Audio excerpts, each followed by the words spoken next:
Muy buenos días, jóvenes. Buenos días. Les habla la profesora Mer Rivera. Buenos días, jóvenes. Buenos días, Miss. Buenos días, estimados alumnos. Les doy la bienvenida a este curso de la semana número 9. Listo.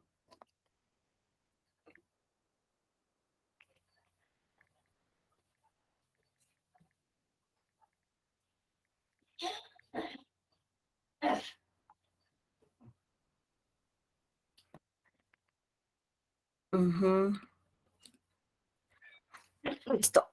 Entonces vamos a ingresar a compartir, ¿correcto? El tema del día de hoy, mis estimados, que es consistencia textual 2, la incompatibilidad. ¿Se puede ver la pantalla? Sí, profesora, sí se ve. Genial. Bueno, vamos a observar entonces la consistencia textual número 2. La compatibilidad textual fue tema de la semana pasada. ¿Se acuerdan ustedes? Compatibilidad textual. Cuando dentro de la información habían elementos compatibles. No hablamos de verdadero o falso, hablamos de la compatibilidad textual, que tenía 2 puntos, 2 vértices.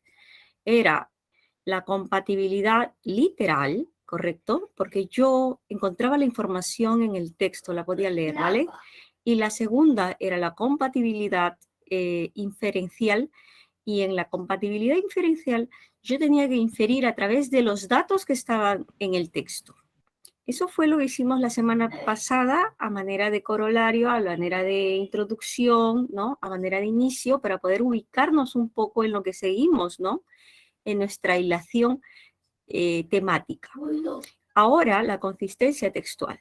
Consistencia, no con compatibilidad, no, consistencia textual 2. Entonces, en este tema vamos a trabajar posiblemente lo antagónico. ¿Qué significa antagónico? Lo contrario, lo opuesto, que es la incompatibilidad, ¿correcto? La semana pasada compatibilidad, pues esta semana la incompatibilidad, que tiene que ver con lo opuesto, ¿no? Lo contrario, lo antagónico a lo que hemos estudiado la semana pasada y tenemos habilidad verbal semana 9. La incompatibilidad. 2 ideas o proposiciones son incompatibles, dice acá, en la medida en que una niega a la otra. Eso quiere decir que entre ellas se presenta una contradicción. Existen 2 tipos de incompatibilidad, textual o literal, y también la inferencial. O sea que es lo mismo tipo, clasificación que hemos visto de la semana pasada, pero con la incompatibilidad, ¿correcto?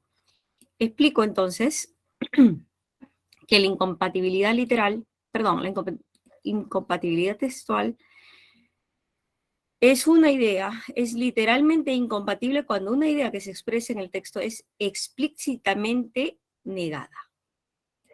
O sea, ¿cuándo es incompatible? Cuando se niega esa información en el texto. Ejemplo. Teniendo en cuenta que durante la República aristocrática las clases populares fueron discriminadas, ¿por qué? Porque estaban en la República aristocrática, es incompatible con el texto sostener que ellas fueron tomadas en cuenta. No, pues porque la discriminación es lo contrario, ¿no? Es lo contrario a tomarse en cuenta. Tomarse en cuenta es accesibilidad, correcto, es admitir, admisión. Y discriminación es lo opuesto. Yo con tu color pudiera entrar, dice, y yo con tu dinero. Entonces, aquí no se trata ni de dinero ni de, ¿no? Ni de color. Aquí se trata de poder, ¿no? Los aristócratas ingresando al club exclusivo, mientras que por más que tengas dinero o por más que tengas la imagen o el grupo racial étnico blanco, no podías ingresar, porque ya no era una cuestión de raza o de dinero, era una cuestión ya de élite, ¿no? De elemento elitista social. Incompatibilidad inferencial. Vamos a ver el primer tipo de incompatibilidad. Inferencial, dice acá. Perdón, segundo. Una idea es inferencialmente incompatible con el texto cuando una idea que se expresa en el texto es negada, dice, con otra que se deriva de ella. Ojo, tiene que derivarse de ella. Un momentito. Gonzalo, silencio. ¿Qué pasa? Apaga eso, Gonzalo. Ejemplo. Sabiendo que desde mediados del siglo XX hasta la década del 90 el mundo estuvo dividido entre el capitalismo y el comunismo, es incompatible afirmar que durante este periodo en el mundo primó, dice, ¿no? Primó una ideología política, ¿no? Entonces, si es que nosotros derivamos, pues, ¿no? Que si el mundo estaba dividido quiere decir 50-50. 50%, 50%, o sea, supuestamente, ¿no? ¿Qué significa? Que no había ninguna mayoría para ninguno o para ambos pensamientos ideológicos. Capitalismo y comunismo, dice, estaba dividido, ¿no? En la década de los 90. Entonces, es incompatible afirmar que durante este periodo en el mundo primó quiere decir que fue mayoría, una ideología política. Es imposible porque lo que decimos es que estuvo dividido. Asumimos que en partes iguales, no es que una ideología política abarcó, ¿no? Mayor porcentaje de adeptos. Entonces, esto es una derivada, correcto, una inferencia derivada de una premisa, que es esta. Por tanto, es incompatible porque es falso, pues, ¿no? Es falso. Bien. Texto de ejemplo. Tenemos acá a Machu Picchu, dice acá, Machu Picchu se presenta en toda su magnitud y esplendor desde el abra llamado Intipunku, ¿correcto? Desde el ahora llamada el Intipunku, situada a 1 kilómetro de distancia en el cerro Machu Picchu. Las construcciones que se levantan sobre esta cima es punto más alto, cima, les comento, cima con C, recuerda, esta palabra me encanta, es una palabra genial. Cima, punto más alto. Cima con S, punto más bajo. Hondonada, hueco, ¿no? Hondonada. Entonces, y es una palabra, me acuerdo, la palabra cima, que fue un ejemplo que yo hice cuando me hicieron el examen en la embajada. Me dijeron, establezca una relación de antonimia y explique, ¿no? Y les puse esta palabra. Podría haber puesto cualquier tipo de palabras, pero esta es muy especial. Porque miren, son homófonas, cima con C, la punta más alta, punto más alto, cima con S, punto más bajo, y además son homófonas. Interesante, ¿no? Pero establecen relación de antonimia, recuérdenla. A ver, entonces, las construcciones que se levantan sobre su cima, punto más alto, emergen, dice, ¿no? Salen, rodeadas de altas y abruptas cumbres nevadas, en medio de un paisaje de vegetación tropical, típica de los Andes amazónicos. Están situadas a 2.400 metros sobre el nivel del mar y se extienden a lo largo de 800 metros sobre una desnivelada lomada. Loma es una planicie, ¿no? Que se ubica entre los picachos, pequeños picos, ¿no? Como Huayna Picchu y Machu Picchu. Bien, entonces, dice acá, sobre las construcciones que se levantan sobre las cimas, los puntos más altos de Machu Picchu, es incompatible, dice, con el texto sostener que se encuentran en medio de un paisaje desértico. Falso.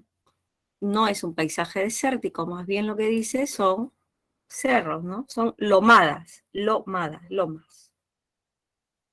Es incompatible con el texto aseverar que Machu Picchu es insignificante. No, porque dice que es en su magnitud y esplendor, o sea que es amplio y grande.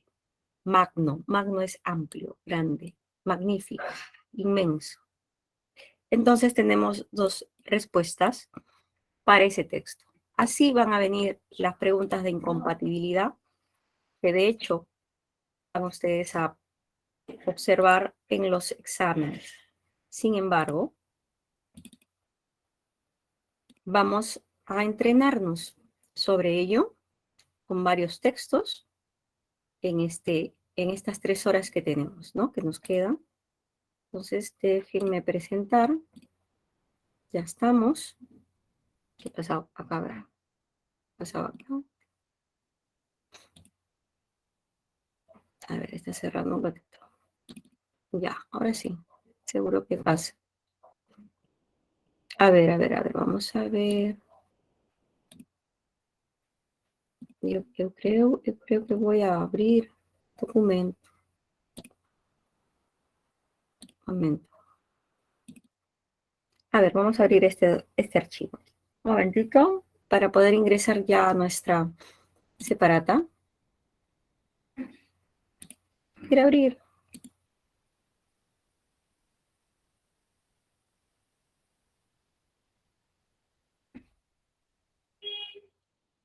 Con lento.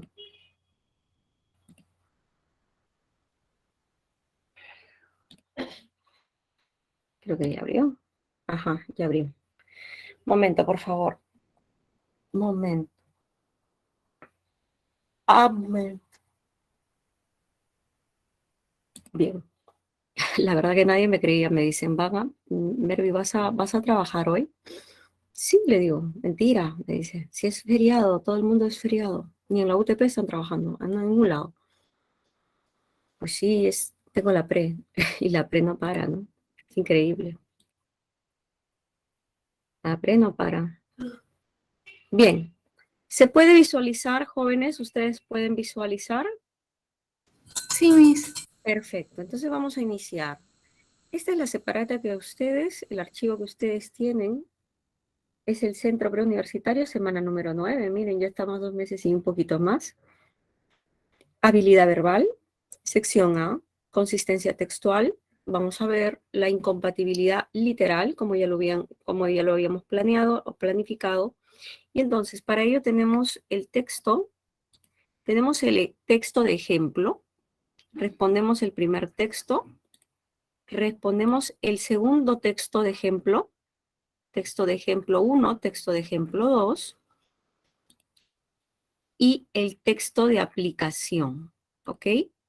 El texto de aplicación. Hay 3 textos en la primera parte. Yo creo que para poder graduar nuestro análisis, es 2 textos, 10 minutos por cada uno, me parece perfecto, porque son textos amplios, no son pequeñitos. Entonces, vamos a trabajar texto de ejemplo 1 y luego texto de ejemplo 2. El texto de ejemplo 2 es un poquito más amplio, ¿eh? Entonces, texto de ejemplo 1 y 2, 20 minutos, me parece que son suficientes. Texto de ejemplo 1 y 2 a 20 minutos, me parece perfecto. Bien, entonces, así quedamos. ¿Les parece, jóvenes? ¿Está claro? Sí, Miss. ¿Tienen alguna duda, alguna pregunta o duda temática? Porque todavía no estamos yendo a la parte práctica. ¿Tienen alguna duda? Ustedes pueden consultar No, sin problemas. Todo bien, todo claro. Vale.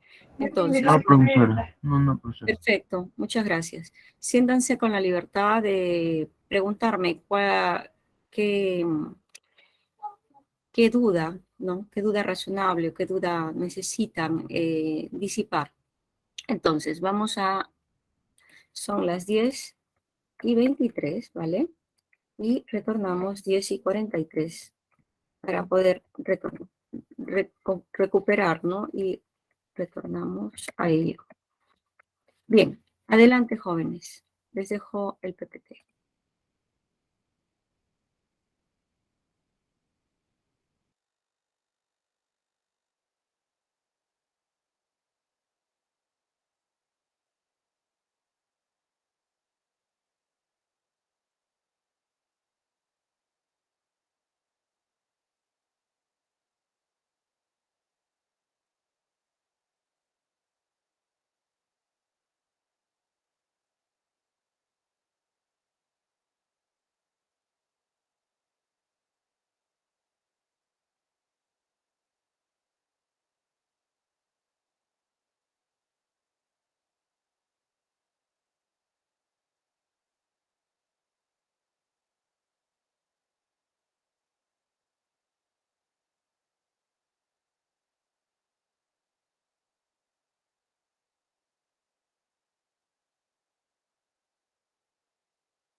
Iniciamos, jóvenes, iniciamos. Atentos.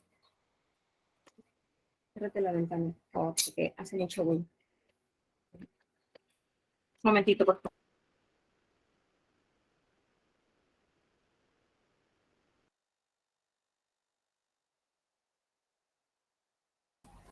favor. Bueno, jóvenes, retornamos. Atención, por favor. Vamos a iniciar. Texto de ejemplo número 1. ¿Están ahí? Retornamos. Sí, profesor, sí. Muchas gracias. La violencia, dice acá, existe desde siempre. La violencia para sobrevivir, violencia para controlar el poder, violencia para sublevarse, contra la dominación, violencia física y psíquica. Los etólogos, en sus investigaciones sobre el comportamiento innato, quiere decir que viene con los animales, ese comportamiento natural de los animales, llegaron a la conclusión de que el instinto agresivo tiene un carácter de supervivencia. Por lo tanto, la agresión existente entre los animales no es negativa para la especie, sino un instinto necesario para su existencia. ¿Correcto? Bien. Un momento, por favor.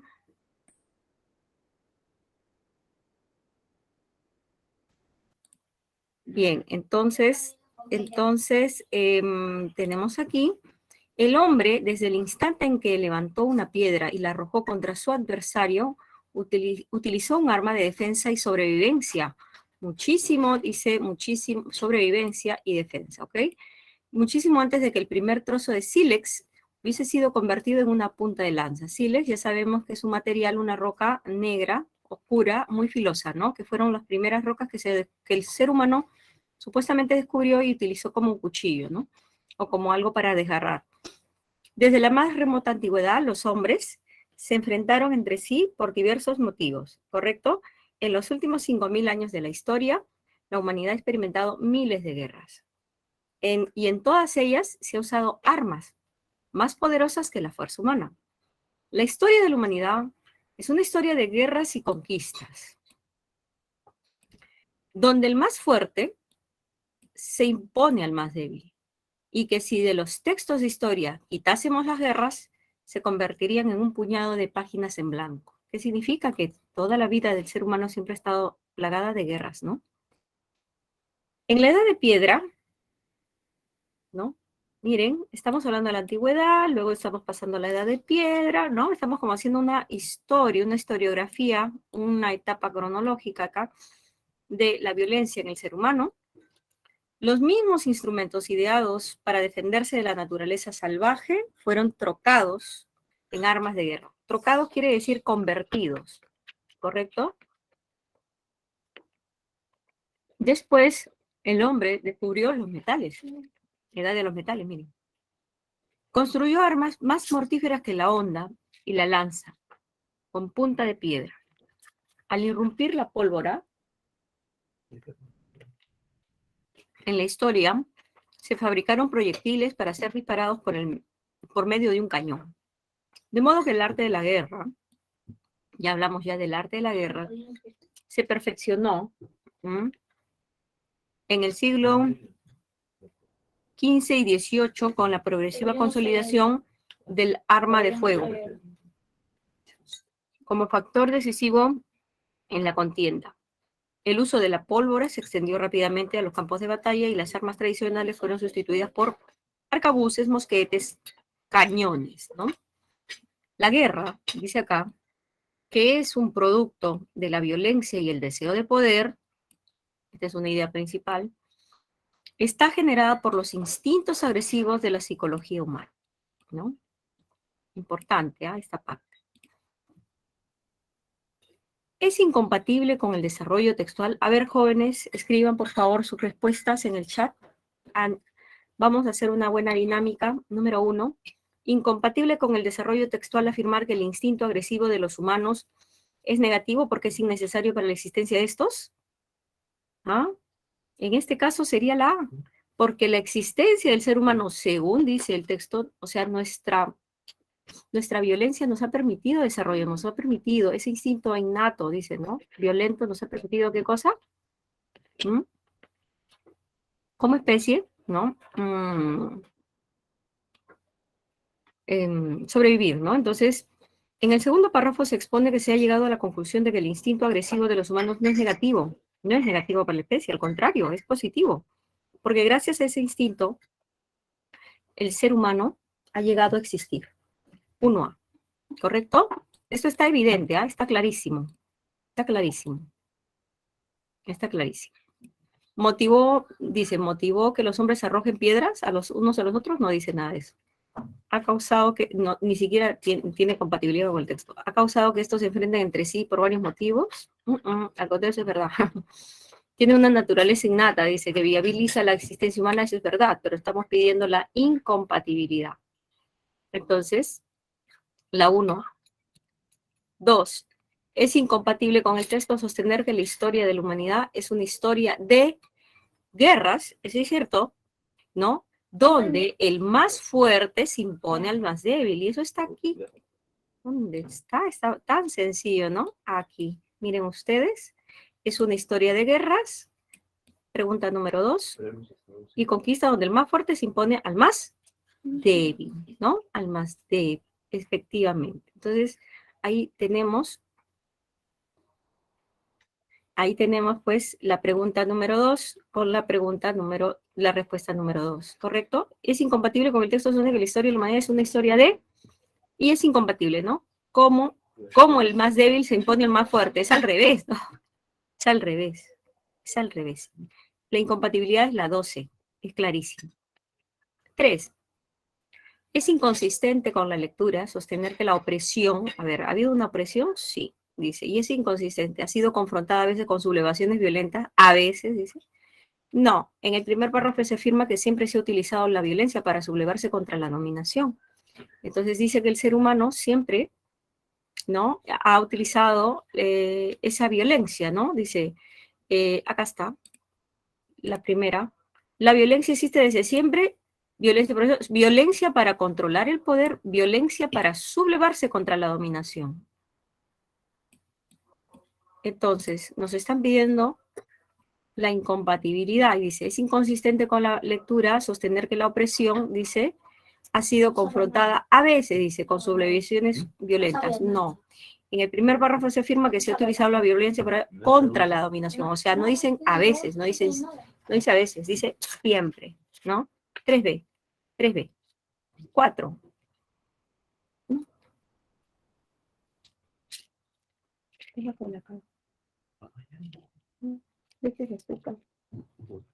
Ya tómate esa leche.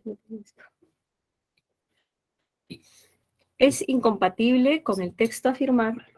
No, sí, pero tienes que echarle por la cara, no es. Es incompatible con el texto afirmar que las armas de guerra surgieron a partir falso, ¿no? O sea, no dicen que fueron creadas a partir o en la edad de los metales. Menciona el texto, correcto, que estos instrumentos fueron ya diseñados hace mucho tiempo. Es más, aquí menciona en la edad de piedra, en la remota antigüedad, y dice, han experimentado miles de guerras y en todas ellas se han usado armas poderosas que fuerza, ¿no? Entonces aquí estamos hablando de la edad de la antigüedad, estamos hablando de la edad de piedra, luego hemos hablado de la edad de los metales, y no necesariamente la edad recién, sino que se construyó, dice, armas más mortíferas. Pero siempre hubo una historia armamentística, bélica, ¿no? Por tanto, la 4 sería la D. Dice, del descubrimiento de los metales. Falso, la edad de los metales no se dio mucho antes. Por tanto, la clave, en este caso, es la letra D, 4D. 5. Es incompatible con la lectura afirmar que las armas de guerra surgieron a partir del descubrimiento de los metales, porque no. Como hemos dicho, las armas como la honda y la lanza con punta de piedra ya existían antes. Falso. En la edad de los metales se construye recién la honda y la lanza con punta de piedra. Entonces la 5B, ¿no? ¿Dónde está? Justamente lo habíamos visto acá, ¿no, chicos? Aquí está. la onda y la lanza con punta de piedra, ¿no? Entonces, justamente es en la edad de los metales que donde se construyen estas armas poderosas. ¿Mm? No es que ya venían así, no. Y además, en la pregunta número 4, ya el ser humano ya había construido hace mucho, mucho antes de descubrir los metales, armas bastante importantes, ¿no? Bélicas, sino que las más mortíferas, pues eran estas, ¿no? Bien, 5B de beso. Armas como la onda y la lanza con punta de piedra ya existían. No, no existían. Es a partir de la edad de los metales. Bien, chicos. Hasta aquí. ¿Tienen alguna pregunta? ¿Está todo bien? ¿Está todo claro? Sí, Miss. Perfecto. Vamos a la incompatibilidad inferencial. El anterior texto yo lo leía, ¿no? Era más fácil, ¿no? Porque yo leía el texto y ahí estaba la respuesta. Pero ahora vamos a inferir. Este texto es para inferir, no lo dice todo. Bien, entonces vamos ahí. Vamos a ello. En 1980, la ludopatía, ¿qué cosa es la ludopatía? Es una obsesión por el juego, ¿no? Ludo es juego, jueguico, juego. La ludopatía es un padecimiento, un trastorno, una obsesión por jugar de manera descontrolada. En 1980, la ludopatía era considerada un problema de control de impulsos, ¿correcto? A partir de los 90, su inclusión en el Manual del Diagnóstico y Estadístico de los Trastornos Mentales, o DSM, por sus siglas en inglés, dice acá, como un trastorno de adicción. ¿Ven? Es un trastorno de adicción. Cambió por completo su concepción. Así, desde 1992, la ludopatía está reconocida por la Organización Mundial de la Salud, OMS, como un trastorno genuino, diagnosticable y tratable. Recientemente se le ha considerado como una enfermedad con un fuerte rasgo fisiológico. Todo esto sirve para mostrar una cosa. Es un problema con un origen muy complejo y difícil de entender. En la definición actual, correspondiente a la DSM, ¿qué cosa es la DSM? Manual Diagnóstico y Estadístico de los Trastornos Mentales. La ludopatía es una adicción, dice, no mediada por sustancias. Por tanto, puede reconocerse por 4 elementos. 1, la impaciencia adictiva, cuando las ansias por satisfacer su conducta adictiva alteran el comportamiento. 2, la falta de control, cuando no se puede impedir la actitud adictiva. 3, el síndrome de abstinencia, dice, ¿no? Que aparece cuando se interrumpe la conducta adictiva. Y 4, la tolerancia, dice. La tolerancia que hace que el adicto necesite cada vez more, más y más, ¿no? Bien, 4 elementos. Y dice, como todo lo relacionado con nuestra biología, la ludopatía tiene un fuerte componente fisiológico. Entonces también está el componente fisiológico. Conocemos al menos 3 mecanismos moleculares, a nivel molecular, que participan en el disparo de la ludopatía. El primero, dice aquí, es el sistema de control de impulsos, donde la serotonina, este elemento, esta es una hormona, la serotonina juega un papel fundamental. Este neurotransmisor se relaciona con la ludopatía porque muchos jugadores compulsivos han mostrado un déficit de producción o un fallo en los receptores de este neurotransmisor en ciertas partes del cerebro.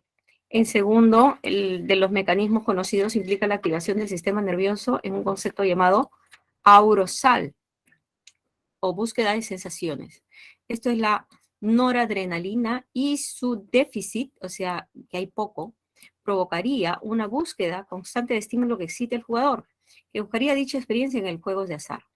La máquina del azar y los juegos activos que implican al jugador provocan una mayor activación del sistema nervioso. Y el tercero es un mecanismo muy conocido, ya que es el mismo que actúa en la adicción de sustancias como el alcohol y los estupefacientes. Esta es la dopamina, una hormona también, una hormona relacionada con el sistema de recompensa y el placer. No completaría adecuadamente su trabajo debido a problemas de origen diverso. Al no funcionar bien esta vía, el sistema de recompensa no podría ser su papel. De manera que el jugador compulsivo buscaría compensar esta respuesta grosso modo. ¿Qué significa grosso modo? En general, ¿no? Bien, mis queridos alumnos, entonces tenemos dos bases, ¿no? Una base social y una base genética, orgánica, como dice el texto, ¿no? Molecular, ¿no? Una base molecular. 3 mecanismos moleculares, lo está explicando. Primero, segundo, tercero. Estos mecanismos moleculares tienen que ver ¿con qué? Serotonina, noradrenalina y dopamina. Hormonas, ¿no? Hormonas. Es falso afirmar que el concepto de ludopatía ha sido estable desde 1980. Falso, porque dicen que en 1980 tiene un concepto y 1990 tiene otro. Por tanto, falso, 1B. 2. Es incompatible con el texto sostener que a partir de los 90 la ludopatía debió conservar buena parte del concepto de los 80. No conservó los efectos de los 80. Más bien, lo consideró un problema de impulsos y luego ya cambió, ¿no? Su descripción a una adicción. Problema de impulsos es una cosa y adicción es otra, cambió. Ya lo pusieron como un trastorno de adicción. O sea que nada que ver. 2A, tuvo un concepto más acorde, falso. 2A, perdón, debió conservar una buena parte del concepto de los 80. No conservó el concepto de los 80. 3. Es incompatible con el texto sostener que a partir de los 90 la ludopatía debió conservar buena parte del concepto de los 80. En este caso, en aquella década el concepto de ludopatía pasó a entenderse, dice acá, como un problema de control de impulsos, lo acabamos de decir, a comprenderse como un tipo de alteración de la salud. A partir de los 90, la ludopatía se incluye en el manual de trastornos, ¿no? De trastornos mentales, como un trastorno de adicción, con lo cual cambió por completo su concepción, o sea, completamente. La clave sería la C, ¿ok? Dice, en aquella época el concepto pasó a entenderse como un problema de control de impulsos. Falso, no es control de impulsos, ya cambió totalmente, ¿no? Se transforma en un control de impulsos, en una actitud desordenada, a pasar a un trastorno, a una enfermedad. 13. 4. Resulta inconsistente con la lectura pensar que el origen de la ludopatía se origina, dice acá, a partir del consumo de sustancias. Falso. No necesita sustancias. No necesita sustancias. En la letra, en la definición actual, corresponde a una adicción que no es por sustancias, ¿no? No es mediada por sustancias. Entonces, cabe sostener que la ludopatía se origina, dice, no se origina con el consumo de sustancias. No, es una cuestión mucho más molecular, ¿no? Más biológica, más innata. Efectivamente, chicos. 4D. Y 5, es incompatible con el texto afirmar que el organismo de un ludópata funciona exactamente igual a un organismo de alguien que no es ludópata. Sí, es verdad. O sea, el organismo de un ludópata es diferente a uno normal. Pero estamos buscando la incompatibilidad. Y en este caso, la C dice, un ludópata presenta un déficit de producción de serotonina o un fallo en los receptores de este nodo. No es un déficit, al contrario, presenta una sobreproducción de serotonina. Según se expone el texto, muchos jugadores compulsivos han mostrado un déficit o un fallo en los receptores de serotonina en ciertas partes del cerebro. Pero ojo, dice acá, un ludópata presenta un déficit de producción de serotonina o un fallo en los receptores de este neurotransmisor. Pero la serotonina no es un neurotransmisor. Entonces, es incompatible con este texto afirmar que el organismo de un ludópata funciona exactamente igual, dice, al organismo de alguien que no es ludópata, porque un ludópata presenta un déficit de producción de serotonina o un fallo en los receptores de este neurotransmisor. Es que no es un neurotransmisor. Una hormona. Entonces, aquí dice la máquina de azar y los juegos activos no. La ludopatía es un problema médico. Eso ya se sabe. Pero estamos hablando del organismo, de una cuestión molecular. Las personas no son ludópatas, no tienen que acudir al psicólogo. Eso no tiene nada que ver con el texto. 5. C de casa. Listo. Bien. Bajamos al texto de aplicación. El tercer texto de la sección A, que es un informe de índice de tendencias laborales. Y luego, este texto bien interesante de Mafalda, de la sección B, evaluación de la comprensión, texto 1. Cuando entró a Netflix, Prime Video y otra de las varias opciones de plataforma de streaming existen. Entonces, tenemos dos textos. Uno, texto de aplicación, y el texto de Mafalda, ¿vale? Listo. Tenemos igual, es un texto un poquito amplio, ¿eh? Luego tenemos el texto 2 y 3. Ya, bueno, no hay problema. Vamos a 20 minutos entonces, para poder completar la segunda parte de nuestra sección. ¿Les parece? ¿Estamos, chicos? Sí, Miss. Excelente. Entonces, el texto 3 y en la sección B, el texto 1, el de Mafalda, pues, ¿no? Mafalda. Me encanta Mafalda. Es tan personaje tan interesante. Bien, vale. Vamos entonces a medir el tiempo. Son las 11:10 hasta las 11:30. Nos da tiempo perfecto para poder completar nuestro trabajo, ¿vale? Listo, adelante.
Muy bien, jóvenes, retornamos. ¿Estamos? ¿5 minutos? Vale, vale.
Bien, mis queridos alumnos, vamos a continuar, ¿sí? ¿Listos? ¿Ahora sí? Sí, profesora, sí, ahora sí. Ahora sí, vamos. Listo, vale. Es que son textos un poquito amplios, ¿no? Textos amplios, más densos. Bien, vamos al texto de aplicación. Según el informe Índice de Tendencias Laborales, dice acá, 2022, recientemente publicado por Microsoft, América Latina es la región donde más trabajadores cambiaron sus prioridades de vida después de la pandemia. El estudio se vale de los datos recabados por la firma de investigación Edelman Data for Intelligence en un sondeo de más de 31.000 empleados a trabajadores autónomos de 31 países. Entonces dice acá, según el informe Índice de Tendencias Laborales. Para una gran cantidad de personas, los últimos 2 años implicaron reevaluar, dice acá, el lugar que ocupa el trabajo en sus vidas y comenzar a prestar más atención al balance entre el mundo laboral y la vida privada. Un tema muchas veces subestimado en Latinoamérica, ¿no? El mundo laboral y la vida privada y subestimado en Latinoamérica. Y curiosamente, de acuerdo con los resultados del sondeo, al menos 7 de cada 10 encuestados en Argentina, Brasil, Colombia y México consideraron que después de la pandemia de COVID-19 es más probable que priorice su salud y bienestar por encima del trabajo. El estudio apunta que más de la mitad de los trabajadores a nivel mundial tienen una nueva ecuación respecto a lo que es lo que vale la pena. Con más frecuencia, tras varias olas de contagio y periodos de aislamiento, el trabajo es visto como solo una parte de la vida, en que la salud, la familia, el tiempo y el sentido del propósito ocupan un lugar más importante. Cambio de prioridades laborales post-pandemia, lo más importante, más probable. América Latina, 3%, Asia, Pacífico, promedio global, Estados Unidos y Canadá, Australia, Nueva Zelanda y Europa. Menos probable, miren ustedes, más probable, ¿no? Bien. Es incompatible con el texto sostener que los trabajadores latinoamericanos mantuvieron inmutables sus prioridades de vida después de la pandemia, porque, falso, no es inmutable, ¿no? Los latinoamericanos, producto de la pandemia, reevaluaron un lugar que ocupa el trabajo en medio de toda su vida. No reevaluaron el trabajo, reevaluaron el bienestar, ¿correcto? El mundo laboral y la vida privada, un tema muchas veces subestimado, dicen, ¿no? El mundo laboral y la vida privada. Revaluaron más que todo la vida privada, no el trabajo. 1D. 2. Resulta incompatible con el desarrollo textual afirmar que después de la pandemia se registró una ola a nivel mundial en la que se entendió que el trabajo debía seguir siendo más valorado que la salud o la familia, porque ahora hay una nueva ecuación, dice, ¿no? En la que el trabajo dejó de ser lo más importante. No es así, ¿no? El tercer párrafo sirve de sustento de este problema, ¿no? Y entonces nos piden la incompatibilidad. Ahora hay una nueva ecuación, dice, en la que el trabajo dejó de ser lo más importante. En este caso no es así, ¿no? No es así. Dice acá, después de la pandemia se registró una ola mundial en la que se entendió que el trabajo debía seguir siendo más valorado. No, pues no. El trabajo no es más valorado. 2B. 3. Es incompatible con el gráfico sostener el gráfico que todos los latinoamericanos consideran más probable priorizar su salud y bienestar en vez del trabajo, ya que se registra un 3% que consideró menos probable cambiar de prioridades. Según el gráfico, un 3% consideró, dice, menos probable considerar la salud y bienestar sobre el trabajo. Es cierto, but, ¿no? Dice, menos probable cambiar de prioridades. Pero en este caso dice priorizar, dice, todos los consideraron más probable priorizar la salud y bienestar en vez del trabajo. Pero te están pidiendo la incompatibilidad. Por tanto, la clave es la letra C de casa. 13. 4. Es incompatible con el gráfico considerar que los europeos superaron a los latinoamericanos en la revalorización del lugar que ocupa el trabajo en la vida diaria. ¿Por qué? Incompatible, ¿no? Estamos buscando la incompatibilidad. Dice acá, la cantidad que representan los latinoamericanos supera a los europeos en 26 puntos porcentuales. El gráfico nos dice que los latinoamericanos que consideraron más probable priorizar la salud y la vida sobre el trabajo representan un 70%. En cambio, Los europeos son 44%. No es correcto los 26 puntos porcentuales, ¿no? Es incompatible. 4A. Bien, vamos a la siguiente sección. B, evaluación de la comprensión lectora en español. Texto 1 dice, cuando entró a Netflix, Prime Video u otra de las varias opciones de plataformas de streaming que existen, siempre busco encontrar algo que no haya visto antes, algo nuevo que satisfaga mis necesidades del momento, pero son raras las veces donde logro este cometido y en muchos casos acabo viendo algo repetido. Los usuarios podemos pasar horas diciendo qué ver y tomar una decisión. Puede ser frustrante porque queremos encontrar el match perfecto, o sea, la unión perfecta, el match, ¿no? El match perfecto. Una película o una serie hecha a nuestra medida.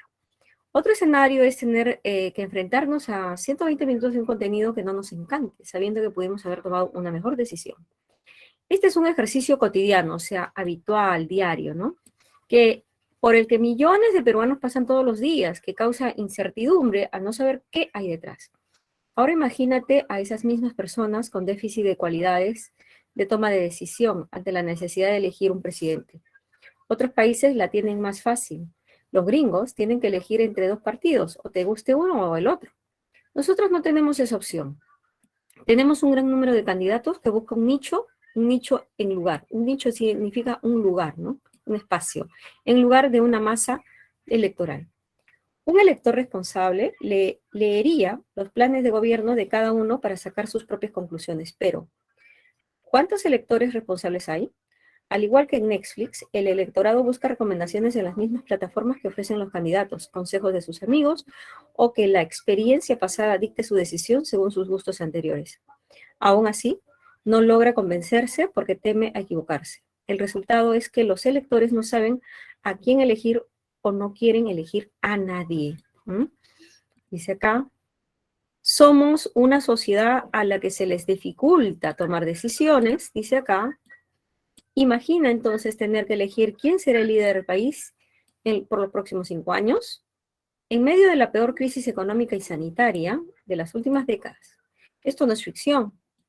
No podemos presionar el botón Restart, restablecer, reiniciar, como si fuera una consola de videojuegos. Debemos decidir bien. Acá hay una figura de Mafalda, miren, analizamos, porque va a venir una pregunta de ello. ¿Y tu papá?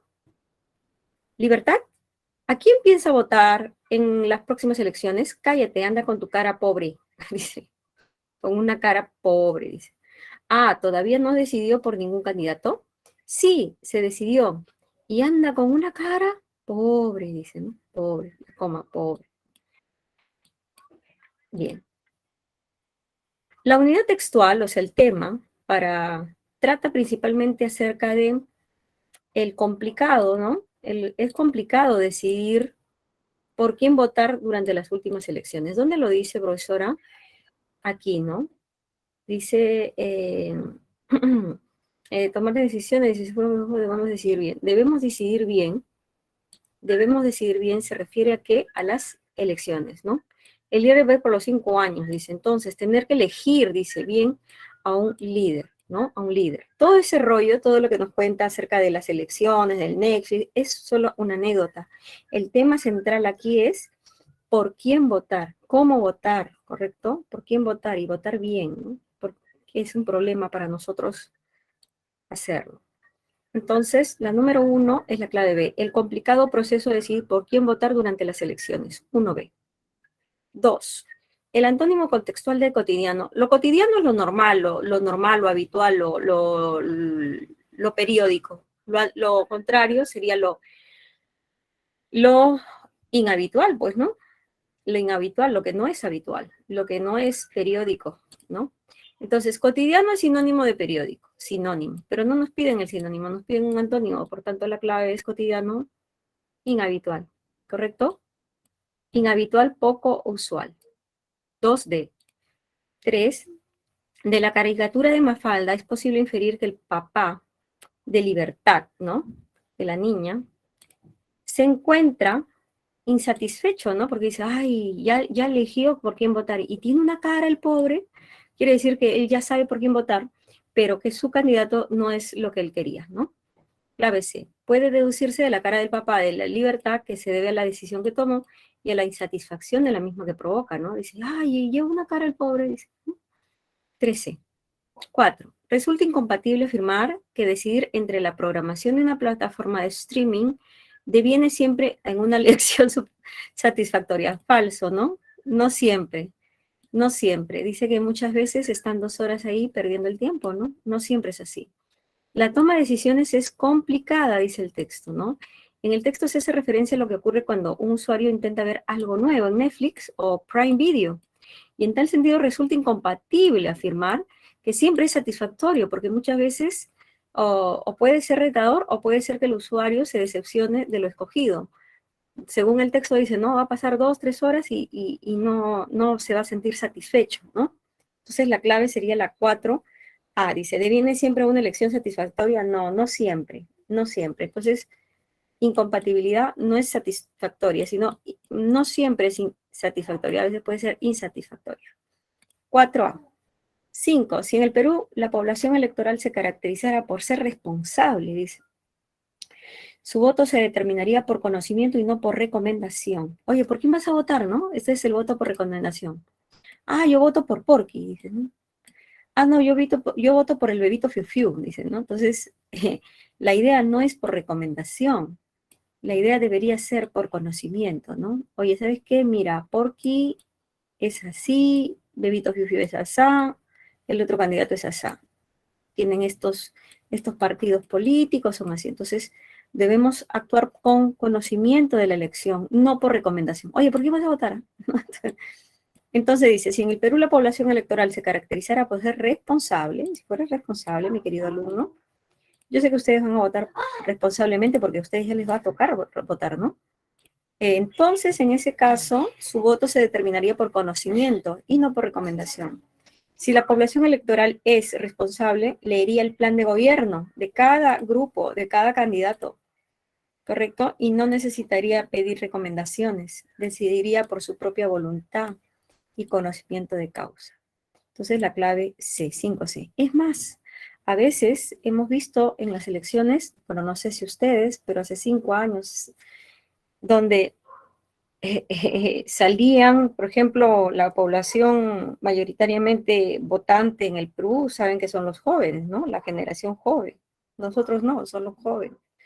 Y son justamente los jóvenes los que van a decidir por el futuro del país. Y es lamentable, ¿no?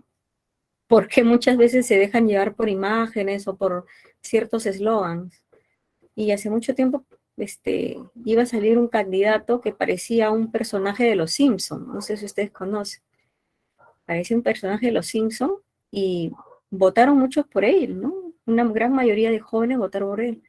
Y se dice que ahora esa canción, ¿no? Del bebito Fiu Fiu, ¿no? Suena gracioso y hasta ridículo, ¿no? Linda con la locura, a veces yo creo, la paranoia. Pero Bebito Fiu Fiu le ha dado mucha popularidad al expresidente Martín Vizcarra, ¿no?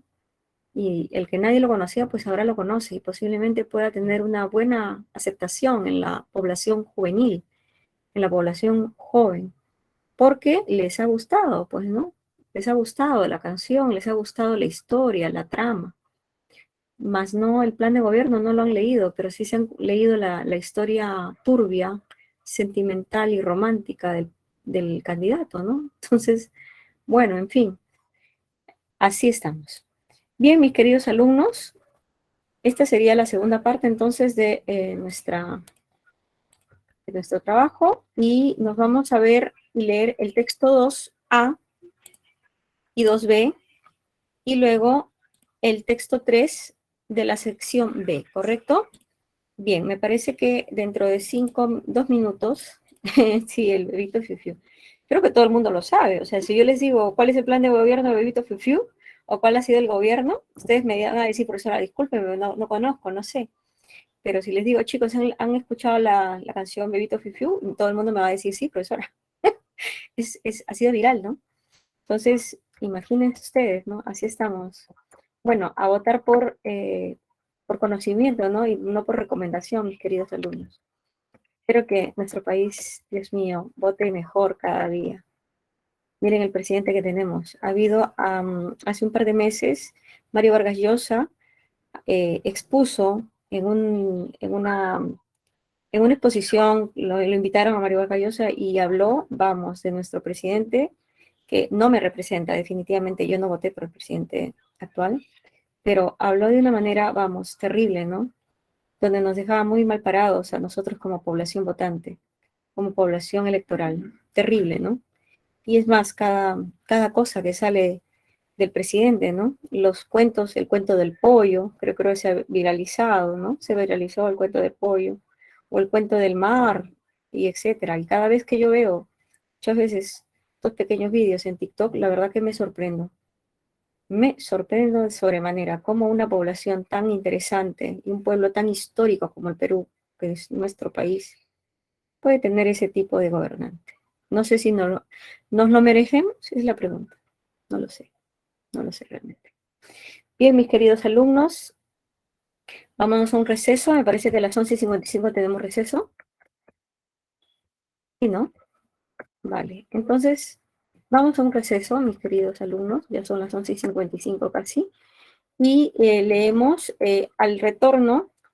Tenemos que desarrollar la sesión, el texto 2 y el texto 3 de la sección B, ¿correcto? Bien, entonces, al receso.